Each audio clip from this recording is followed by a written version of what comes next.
This is the Shark Tank, where entrepreneurs seek an investment to start, grow, or save their businesses. I started this business out of the garage of my home. Whatever you do, don't leave your seat. If the Sharks hear a great idea, they'll invest their own money. I think it's a licensing play. I think it's an upsell. And fight each other for a deal. You're the real deal. That's an offer from a pig. You shut up, Barbara. It's not. She actually isn't very good with numbers. The entrepreneurs must get the full amount they're asking for, or they'll walk away with nothing. We have a patent. This baby's a chick magnet. This is a go-to-market investment opportunity. This is a prototype. Oh my God. Have you ever played in the retail space? No, that's why I need a partner. This is a critical moment. Well, how are you going to help me? Who are the Sharks? They're self-made business experts worth billions. Kevin O'Leary is a shrewd venture capitalist who made his fortune selling a children's educational company for over $4 billion. Barbara Corcoran went from waiting tables in Manhattan to building the city's premier $2 billion real estate empire. Robert Herjavec, son of an immigrant factory worker, founded one of the world's preeminent cybersecurity firms. Lori Grenier, the queen of QVC, holds over 100 patents and has launched more than 400 products, grossing over $500 million in sales. And Mark Cuban, esteemed billionaire, tech mogul, and the outspoken owner of the Dallas Mavericks.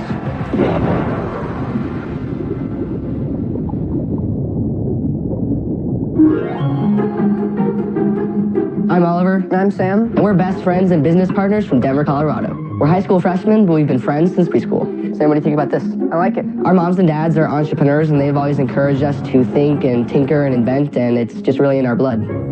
One day, Oliver and I were enjoying one of our favorite treats, and an idea came to us, a solution to solve a very sticky problem. Let's make sure we got the consistency right. We worked in my mom's kitchen to figure out the perfect mixes and measurements to make the best prototype. All right, time to bake. All right. Hi, Sharks. My name is Sam Nassif. And I'm Oliver Greenwald. Our parents have always told us you only get one chance to make a great first impression. I think we need a little bit more energy there. Show our confidence and make sure they get we mean business. We've been practicing our pitch every chance we can get. We just want to walk into the tank really prepared. We really know that we've got a great product that we can license to a big manufacturer. And with a shark on our team, we'll be dripping with cash.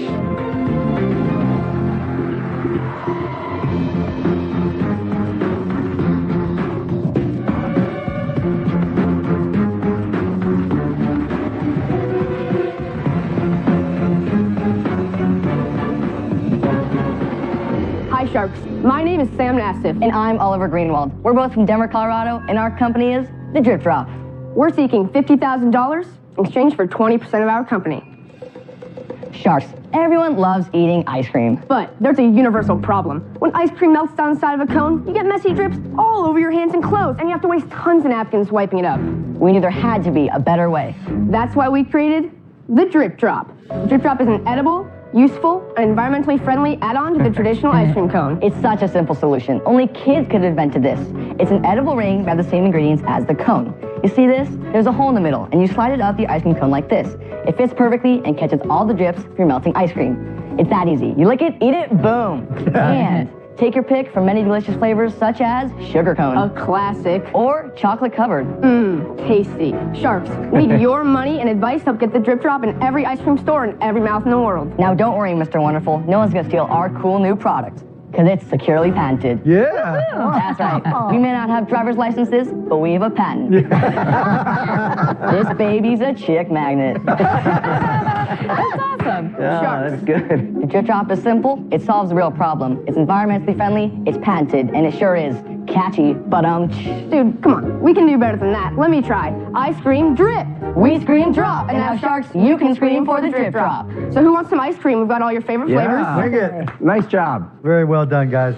Thank you, Oliver. Yeah. Ladies first. I love coffee. Thank you. Thank you. I know. Smart. So clever. So, guys, I gotta know, what was going on when you came up with it? Well, 3 years ago, when we were in 5th grade, we were 10 years old, we entered the Gates invention competition at our school. And so they challenged us to solve a problem. So one day, Oliver and I were going to an ice cream store, and we happened to see this little boy. He had drips all over his hands and clothes, and his mom was desperately trying to clean him up with tons of napkins. And so we thought there had to be a better way. And we knew it had to be edible, and it had to be fun. So that's how we created the drip drop. And we actually got second in the competition, and we also got a patent nod, which was the best part. The school offered to pay for our patents. That's What's fantastic. your patent on? Basically covers the shape and the size and A design drip patent. drop. It's a design It's a patent. design patent, yeah. patent. So what have you done with it? Have you gone to sell it to anybody? Have you shown it to any of the big ice cream makers or stores? Yeah, so we went and talked to a lot of food industry experts, and they all told us that the best way to go to market with the drip drop would be to license our patent to an ice cream cone manufacturer.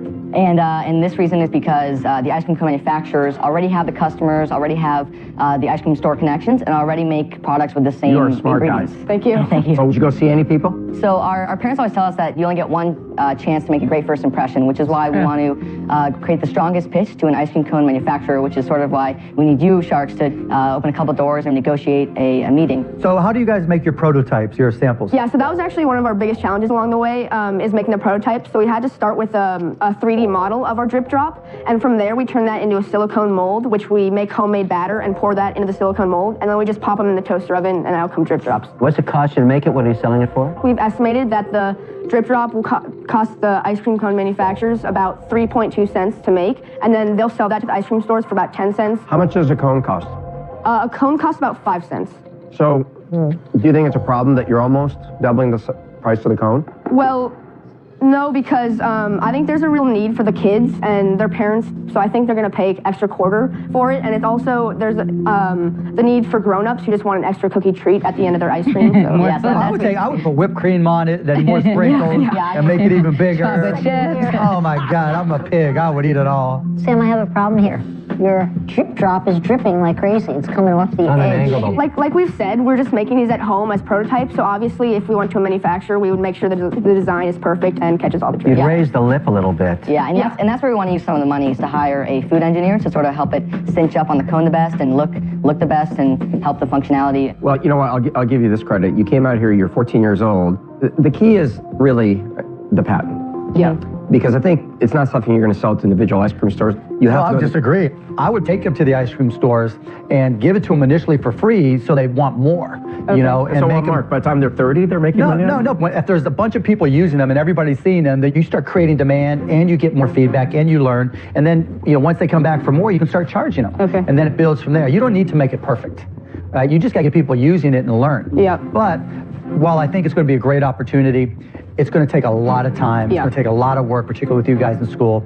I'm going to have to say I'm out. All right, thank you so much. Hey, guys, I completely disagree with this strategy. There's only one path. You got to go to the large manufacturers. They got to license it.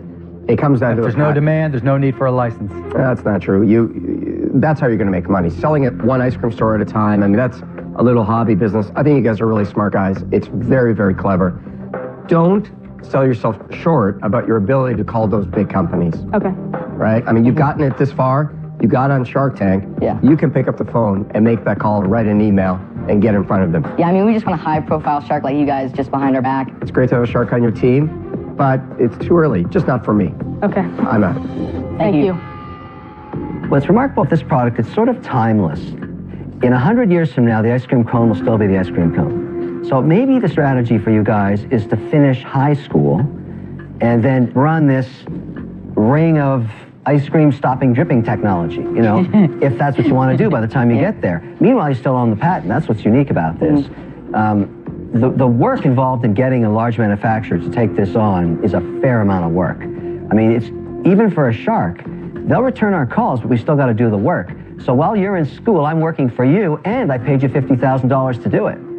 It should be the other way around. Well, the thing is, we think that with your money, we can take care of everything except for the final step of you just calling these ice cream cone manufacturers and just negotiating the deal. Look, I admire you guys. 14 years old with a patent, that's very cool. Everybody said the same thing.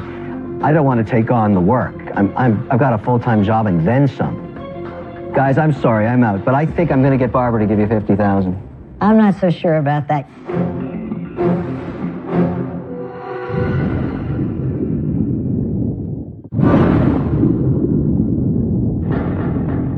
Three sharks are out. Barbara and Lori are Sam and Oliver's last chance for a deal for their ice cream cone accessory company, the Drip Drop. You got a lot of things wrong with the business, I think. So I'll just give you the list. I don't think it's the licensing deal. I think it's an upsell at the ice cream store. And I think you have to go out and sell it yourself. That's what I think. However, I think you have a faulty design here. I don't think it looks pretty enough. I tell you, the way to make it look really pretty, a lot of chocolate, a lot of sprinkles. But This one looks all the pretty. good stuff, Yeah, I right? mean, that's what we have up here. That's what looks Yeah. great Okay. to me up there. I love the concept. I think it's great. I think it's a licensing play because I think you could go to one of the big manufacturers and they could distribute when they sell their cones to all the different ice cream stores. Have them do the work. You've got the patent. I'm not going to give you the $50,000 because I don't want to take 20%. I think that you can get on the phone, get to somebody, have them license it, and then keep it all. So for that reason, I'm out, but I wish you good luck. It's a great idea. And for Barbara, just one thing I want to say is that, I mean, we're two feisty kids. We're going to bring this to the edge of the world. We're going to make this the biggest thing it can possibly be. And one thing that you're showing to all the kids in America by investing in us is that dreams really do come true. And that, I mean, you're schmoozing us now, aren't you? I like it. I mean, if you think we should go for a different approach, I mean, we're really willing to do whatever you think. No, I just think there's two faults to the product. One is it doesn't look cute enough. It needs a rippled edge like that. It would look adorable like a doily. And I'm sure that's a baking possibility. And secondly, it doesn't taste good. That portion that you produce has absolutely no taste. I love took a mine. bite. No, take another bite. There's no taste. Yeah. So I think that has to be brought up to speed. That's okay. With You a can food fix that. engineer, we You could can fix that, but I don't think you're going to fix it by outsourcing it to somebody else to solve your agree. problem. The business is too young for any kind of outsourcing. You're the inventors. You've got to make it good. Gotta be your baby. But I'll make you an offer. I'd like to be your third partner for $50,000 with the contingency that you fix the design and the quality of that product. Wow, guys, you got an offer. Wow. Barbara, Doesn't sound good, Oliver. I don't like the look on your face. you have a deal. Good card player. Yay, Barb.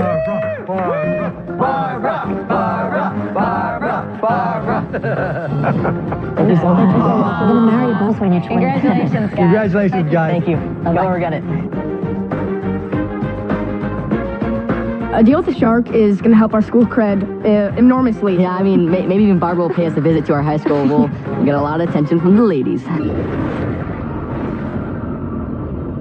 In Season 6, we watched Shauna and Kurt Feddersen make a deal with Mark Cuban for their women's sports fan clothing line, Game Day Couture. My wife kills me every single year saying the Mavs have horrible clothing for women. I've already got it designed. Deal. Let's see what they're up to now.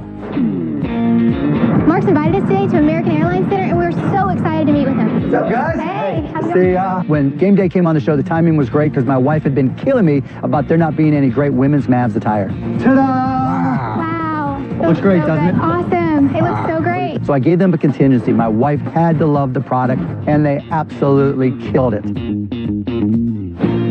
Make yourself comfy. The year before Shark Tank, we did $750,000 in sales. It's been a little over a year since making our deal with Mark, and we've done over $6 million in sales. So you guys are crushing it. Now we've got to get you to 25 million or more. You've got 700 stores. We've got to get that way higher. I'm going to reach out to some of the other NBA teams so that we can help you scale. We've got a lot of work to do, but I have every bit of confidence that we're going to crush it. Great stuff, Kurt. Sean, I really appreciate it. Today's meeting with Mark was invaluable. To be able to replicate the same concept that we have here in stores, it feels pretty unbelievable to walk in and see our products hanging in stores. And I have to say, I think we delivered upon our contingency.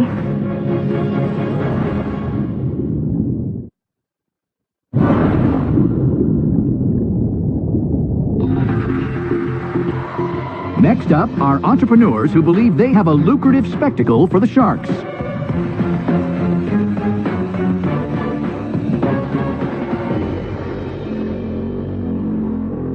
Hi, Sharks. I'm Jarrett. I'm Raja. And together, we're Jarrett and Raja. We're based in Las Vegas, Nevada, and our company is Jarrett and Raja Productions, a music magic company. We're seeking $750,000 for 40% of our company to help produce a new musical magic spectacle titled Miracles for the Las Vegas Strip. I'm a magician who has studied under the great Harry Blackstone Jr. I'm also a magician and a pianist who graduated from the Juilliard School and played under Sir George Schulte. Now, what makes us so amazingly different than anyone else is the unique combination of a magician and a pianist. Tonight, we brought a small sample of our new show, Miracles. Ooh.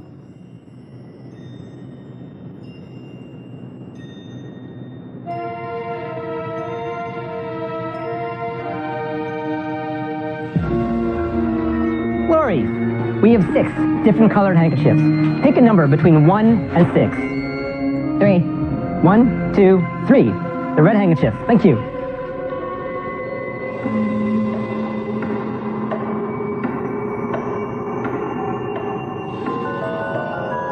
Sharks, for the next 15 seconds, whatever you do, don't leave your seats. Now that's magic, dude. It is magic.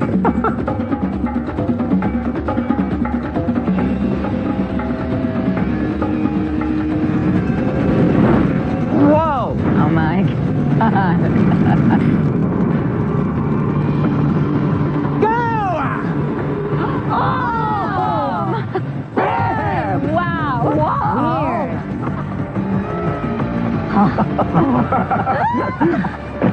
Oh my God! Jared, if you do it with Barbara, I'll give you the 750. Come on, join our show. That was great. Thank you. That was really cool. Thank you. And that's a small sample of our show, Miracles. Do you have a venue secured? Excellent question.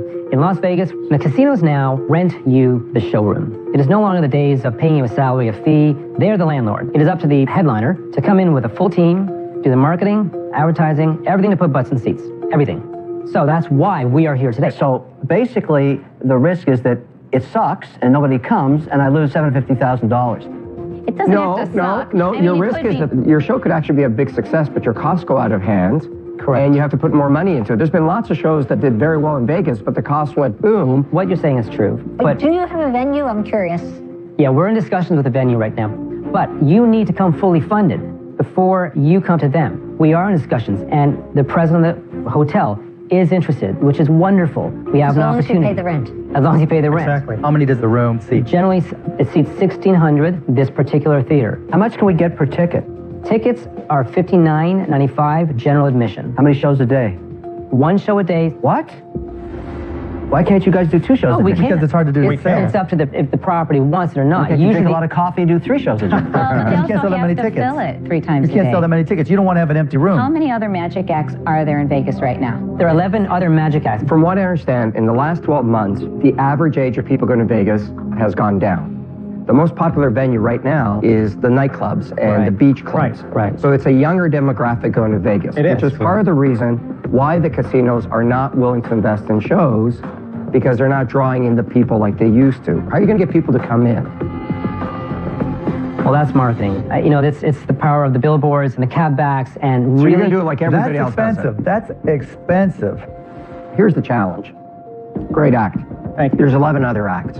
I'm going to Vegas. I'm sitting in my hotel room. I see a flyer. Right. How is it different? Because, you know, people in Vegas are bombarded with entertainment. Yeah. Why is yours different? You know, Robert, our goal really is to be the next Siegfried and Roy. And I hate to be tacky about that, but That's not tacky. That's not tacky. that's our dream, that's our goal, that's our vision. It's great to dream.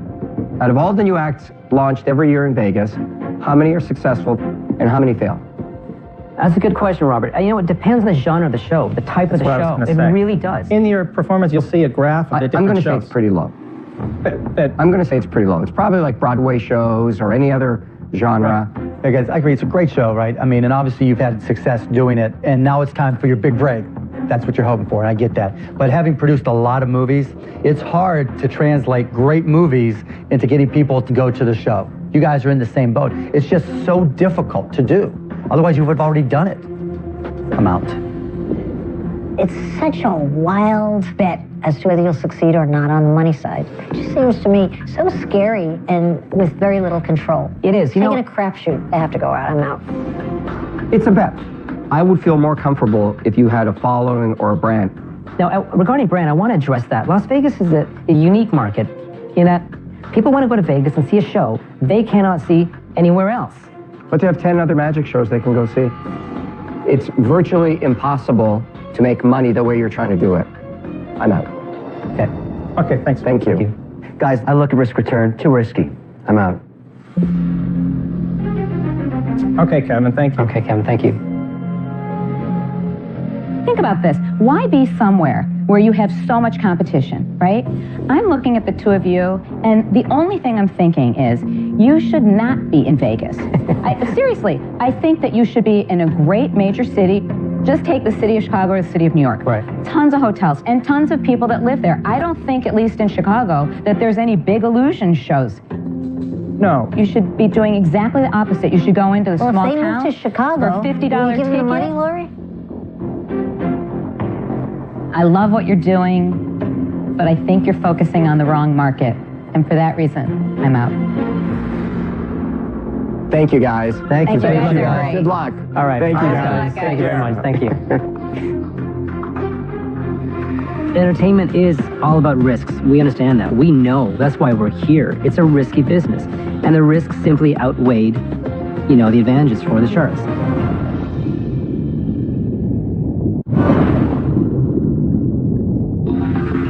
Next up is an innovative product for active parents. Oh, that's cool. Hello, Sharks. My name is Will Warren. I'm joined today by world champion runner Max King and our friend Sophie. The partners and I are offering a go-to-market investment of $500,000 in exchange for 20% of our company, Kid Runner. Kid Runner is the world's first and only high-performance, multi-terrain, hands and arms-free kid jogger.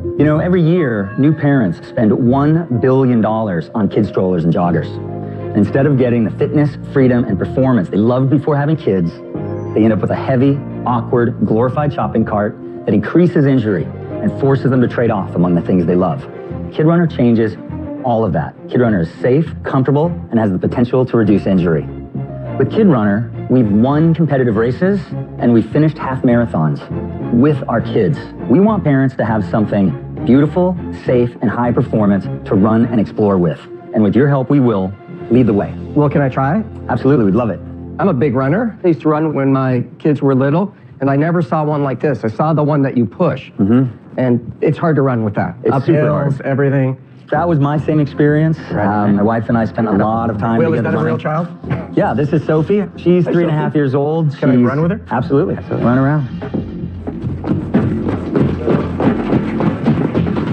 Oh, it's really well made. Make a turn when you come here, Robert.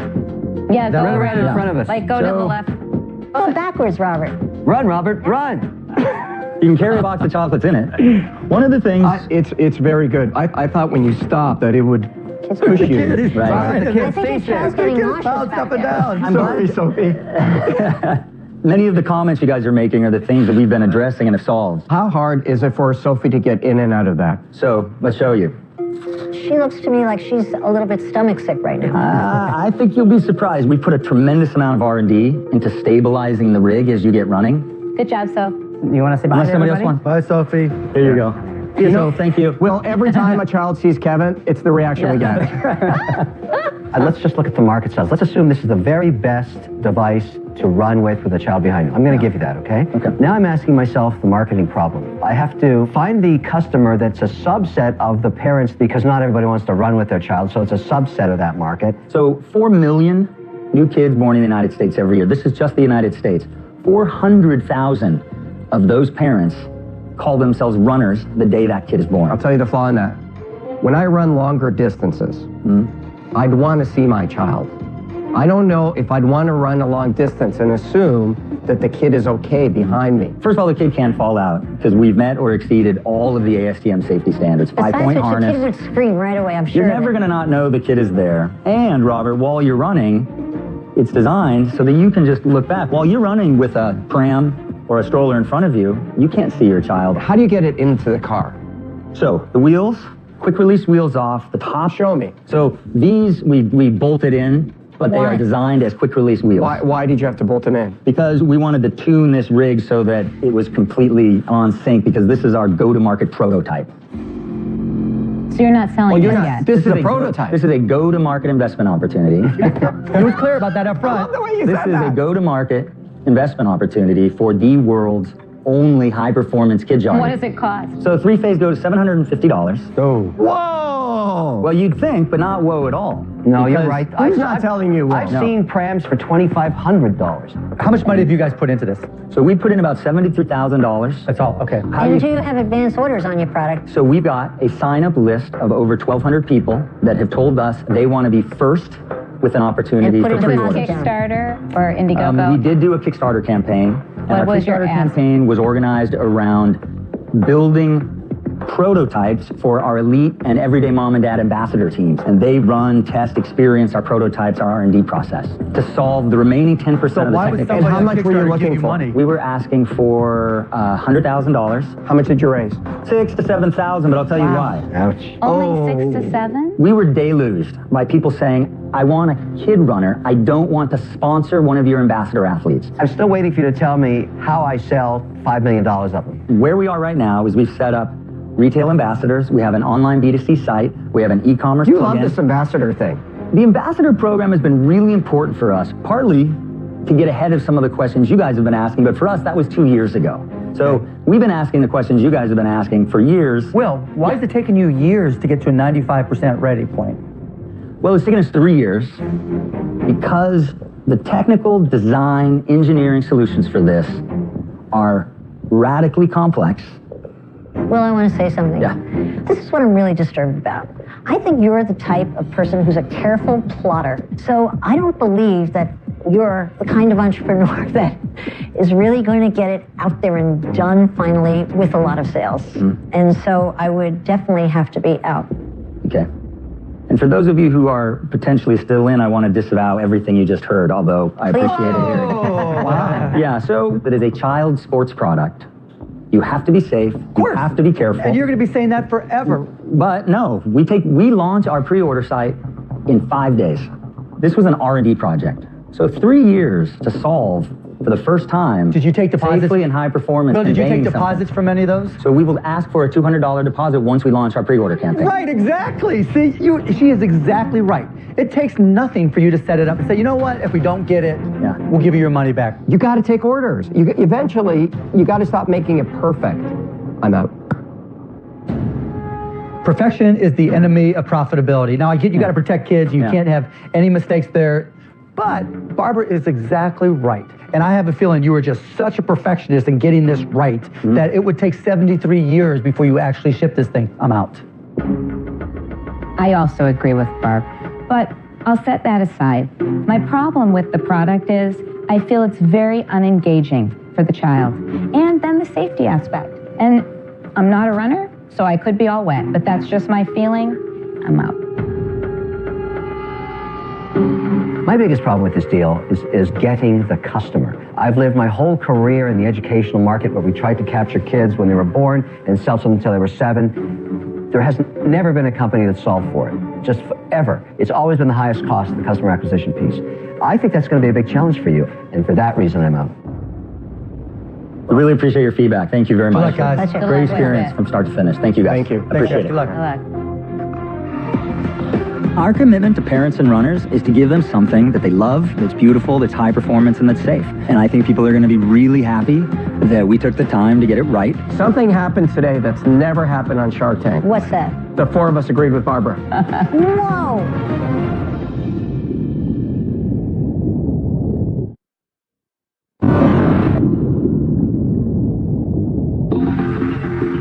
Next up is a product line to make life easier for parents.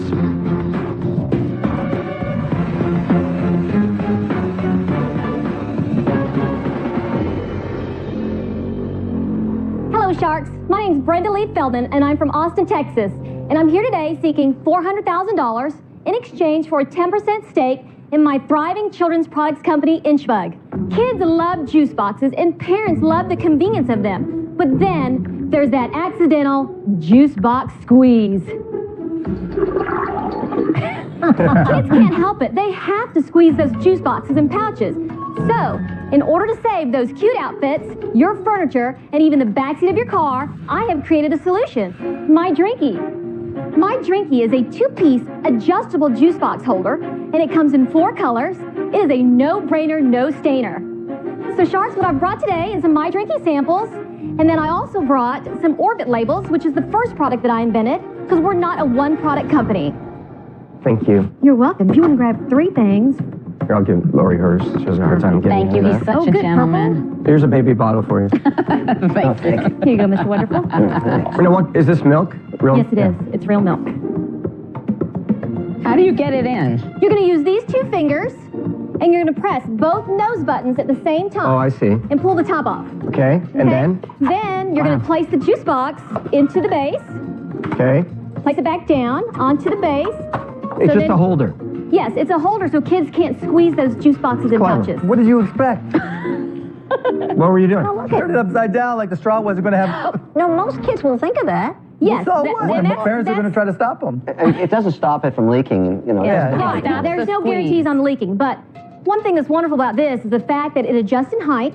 It accommodates all these juice boxes and pouches. Brenda, I'm thinking what's wonderful about it is you must have sold a ton of it because you're asking $4 million value for the Drinky Poo. Like, that's a lot of dough. Okay, of the My Drinky product, I've actually sold $50,000 worth of this particular product. Wow. There's got to be more. With the other product. There is more, and that's why I want you, if you want to take a look What's this product?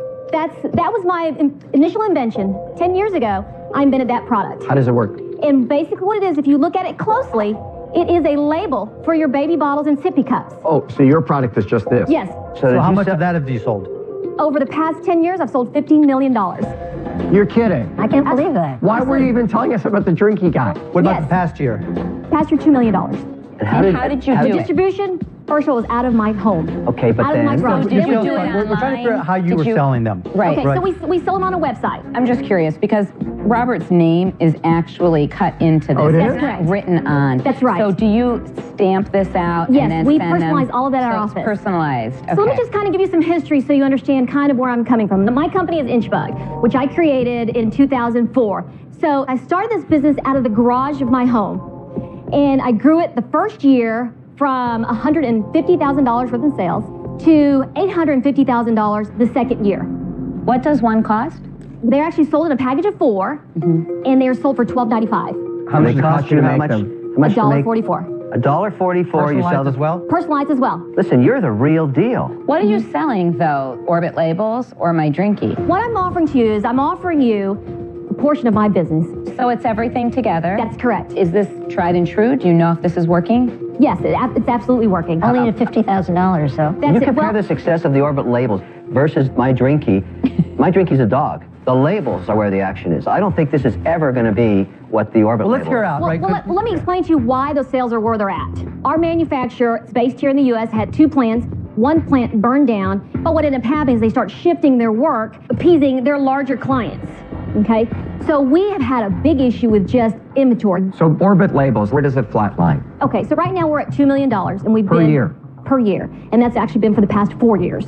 So they've leveled out. It's flat. So right now it's been just a small incline. Now this particular product is one that I think would be wildly successful in the retail market. Whoa. And this is Have you ever played in the retail space with a product? no, and that's why I need swear that's why to I need a you, partner. you are lucky. So much better from the outside. And even if you get into the stores, you have to worry about your inventory monitoring, them sending inventory back to you. It's a whole different huge business. problem. You've built a franchise online, and you have customers that are very happy to buy from you online.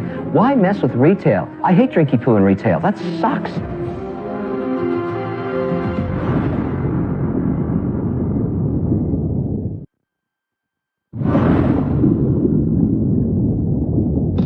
All sharks are still in, but they're skeptical about Brenda's desire to take her kid's drink holder, My Drinky, into retail.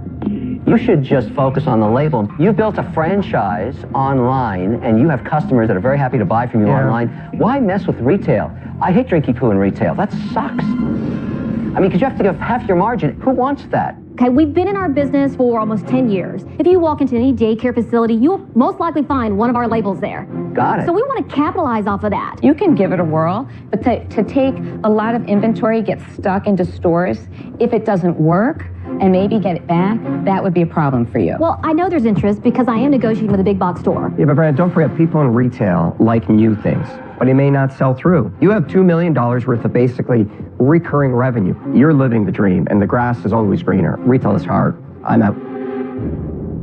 Thank you very much. Brenda, you're taking on a whole new business, but you're not really playing to your core competency, which is customizing. And you're selling $2 million worth, right? You're killing it.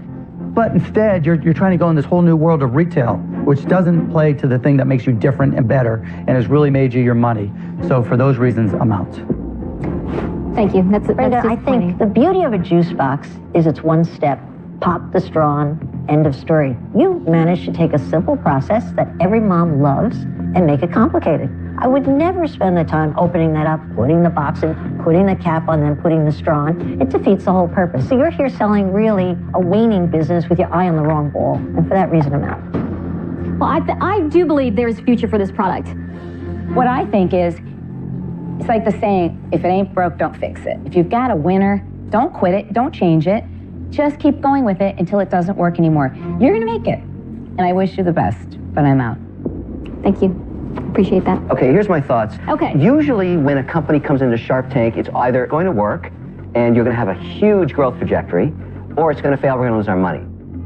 I would give you the $400,000. We agree on a royalty. Your margins are huge. You could probably pay me $1 on every one you sell until I get back 3 times on my money and then it goes away. There's no perpetuity here, but I own 5% of your business, which keeps me interested in working with you. The beautiful thing about your business that attracts me to it and why I'd like to work with you is take Wicked Good Cupcakes run by 2 women. And they want to test not Wicked again. I'm so tired of hearing about Wicked again. That's an offer from a pig, Brenda. You should know that. Well, how are you going to help me? You'll meet my social media team.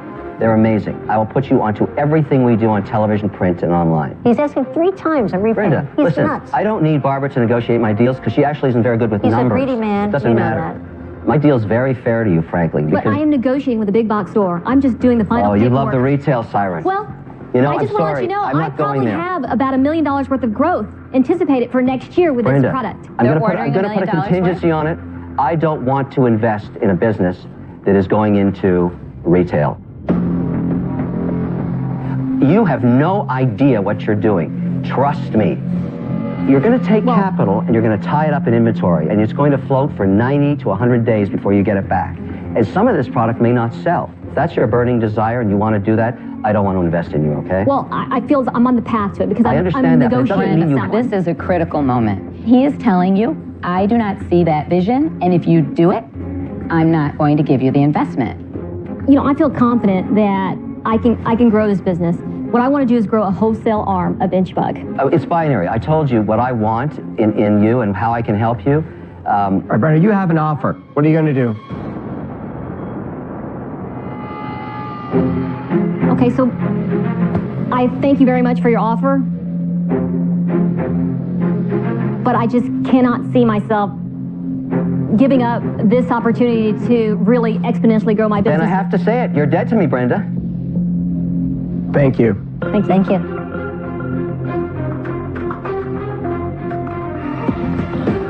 I think Kevin lost today because I think my Drinky is going to make it in retail. I think it's going to be wildly successful. I'll continue working hard. There's no reason to quit at this point. She's killing it. Why does she want to do something different like that? She's bored. I feel After sorry 10 for years her. doing the same old thing, You know, it's there's nothing. boring. You're right. She's bored, and now she's going to go blow $1 million. Next time on Shark Tank, it's a battle of the billionaires as Silicon Valley mogul Chris Sacca and tech titan Mark Cuban go head-to-head. You tell me, what do you think you need from the rest of the line here? Are you really that clueless? I haven't heard you speak up, Mark. I'm listening, right? Have you invested money in this? Yes. Can we have a moment of silence for that dead money? I see all the challenges, and that's why we're here. Mind your own business, if you don't mind, Mr. Baldy. It's evil. This is the worst idea I've ever heard on Shark Tank. Breaking new details on music legend Prince's sudden and mysterious death.